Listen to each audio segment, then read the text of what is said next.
जिंदगी नाम है कुछ लम्हों का, और उनमें भी वही एक लम्हा जिसमें दो बोलती आंखें चाय की प्याली से जब उठे तो दिल में डूबे, डूब के दिल में कहे आज तुम कुछ न कहो, आज मैं कुछ न कहूँ।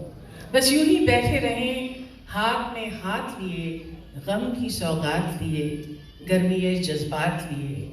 कौन जाने कि इसी लम्हे में दूर पर्वत पे कहीं बर्फ पिघलने की लगे। ये मुझे बहुत, भी उठो तुम भी उठो, कोई खिड़की इसी दीवार में खुल जाएगी। तो जिस खिड़की का वो जिक्र करते हैं, वो खिड़की जो है वो हर किस्म की नाइंसाफी। आज अंधेरा मेरी नस नस में उतर जाएगा, आंखें बुझ जाएंगे एहसास और शऊर, और ये सदियों से जलता सा सुलगता सा वजूद।